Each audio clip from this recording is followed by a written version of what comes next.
This is the newsroom for September 5th. And Cleveland has had some tragic news over the last 2 days. And Kenosha is in the news again today with 27 people sought in a big manhunt. Here they are. Tonight, a brand new perspective on a high-speed police chase that ended with a crash and 2 bystanders killed. We brought you exclusive video of this pursuit minutes after it sped across the Roebling Bridge from Cincinnati into Covington. Tonight, nearly a month later, WCPO 9 News reporter Jake Ryle is live taking us inside that police chase using the newly released police body cam footage just received. Jake? Well, Craig, you're about to be inside of a Cincinnati police cruiser, and the footage really shows a high-speed pursuit, very tense at times, just before rush hour that ended in tragedy. 3 cars in the pursuit. I'll take the 2 dogs with me. It's August 7th, just after 4 p.m. in Lower Price Hill. I'll be the secondary if I can catch up. Cincinnati police are on a high-speed pursuit. The suspect driver, 28-year-old Mason Meyer. He's been on the radar of federal agencies, wanted in connection with guns. Suspension bridge, I believe. The chase accelerates. On the bridge into Kentucky. While in Covington, body cam footage shows officers zipping through a back alley. Inches from nearby homes, the chase then heads through Newport. Eastbound across Columbia. What happens next? Just crash.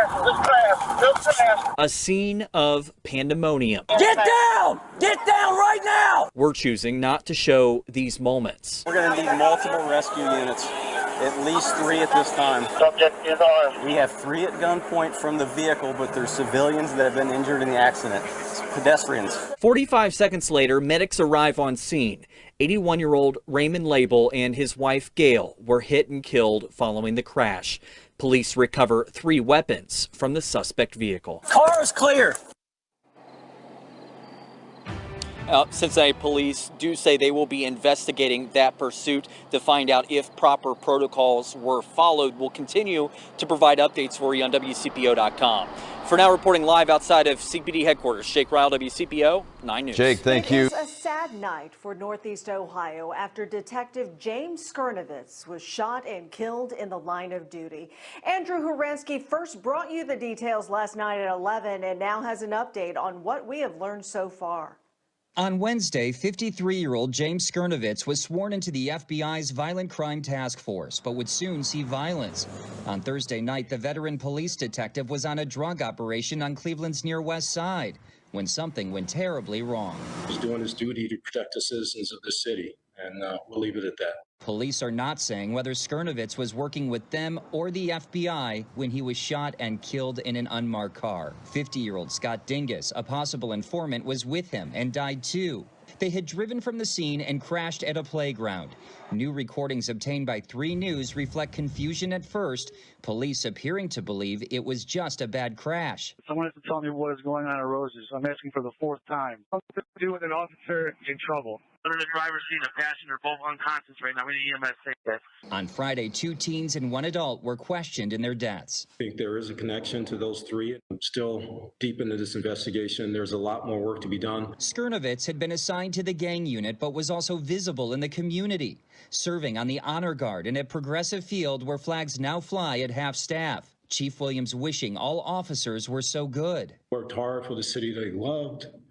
He worked hard to take care of his family, and he worked hard to take care of his fellow officers. As condolences pour in from Ohio and beyond, the FBI is offering a reward for information. And you can now see the scene of the crash has become a different scene, with people leaving candles, a flag, flowers, and balloons for Detective Skirnovitz, who had been with the Cleveland Police Department for decades. He was also a family man, now leaving behind a wife and 2 grown children. In Cleveland, I'm Andrew Horansky, 3 News. Good evening, everyone. 2 terrible losses in one night. Cleveland police and the community now coming to terms with the deaths of 2 police officers.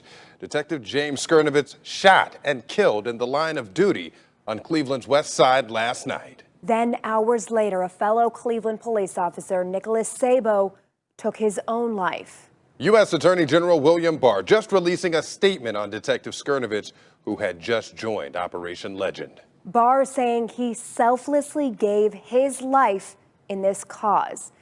News 5 has had around-the-clock team coverage of these tragedies since this all began unfolding more than 18 hours ago. That live coverage continues tonight, beginning with Scott Knoll with the latest on the investigation and arrests in Detective Skirnovich's death. During a news conference this afternoon, police repeatedly stressing they're still trying to piece all of this together. But what we do know tonight, 2 teens and 1 adult are behind bars on unrelated charges, but believed to be involved in the detective's killing. News 5 cameras rolling as state, federal, and local investigators fanned out across Cleveland today, looking for clues into the shooting that killed 53-year-old Detective James Skirnovich around 10 o'clock last night. That attack happened near the intersection of West 65th and Storer Avenue. Another man, 50-year-old Scott Dingus, was also shot and killed. Police tight-lipped today about what the detective and Dingus were doing at the time. Right now, we're not going to get into the details of his assignment that night. Once we wrap this up and have the persons definitely responsible in custody, then we'll do a more thorough briefing with the details of what actually happened that night. But by early morning, police were already making arrests. James Thornton woke up to find police lining Curtin Avenue outside his home. It's kind of unreal, you don't expect something like that, especially early in the morning, Neighbors say a teen was arrested at that home, another person arrested on Cypress Avenue, a third on West 81st Street. Police right now only calling them persons of interest in the shootings. We think there is a connection to those 3 and maybe others. So we're asking for the public's help. Hoping tips will help investigators complete the puzzle of what happened last night. Why someone would shoot and kill the 23-year veteran of the police department, remembered today as a policeman's policeman. He worked hard for the city that he loved. He worked hard to take care of his family, and he worked hard to take care of his fellow officers. The police chief says that the detective was recently sworn in as part of a federal task force that's a part of Operation Legend. We're told he leaves behind a wife and 2 grown children. Live in Cleveland, I'm 5 on your side investigator Scott Knoll. The unrest sparked by the police shooting of Jacob Blake also sparked more than 24 fires in Kenosha, 20 to buildings and 7 more to government-owned vehicles. None of them were accidents. Of the reported fires, these scenes, they were able to determine an origin and a cause, and all of these fires that we were talking about today are incendiary in nature. They are set fires. Investigators were able to wrap up the on-site work in just days, thanks to more than 20 agents from the ATF's National Response Team, accompanied by a truck with equipment advanced and basic. Hand tools and gloves and all. It all looks relatively brand new, and it's because it is, because we don't want to take anything that's contaminated from another scene and bring it onto that particular scene. So it's a whole group that's dedicated to a certain problem. That team includes social media specialists who've helped identify possible suspects and others investigators want to talk to about the fires. They're asking anyone who recognizes these people to call police. Kenosha police are praising the quick work in completing the on-site investigations, allowing property owners to begin to rebuild. Has made an immense difference in the solvability of a lot of these investigations. So we hope to bring justice to the to the community that had businesses damaged, and this is going to be a big part of the healing for the city. Interesting that they have social media specialists too. Nick, so they're circulating photos and videos. They have other evidence as well?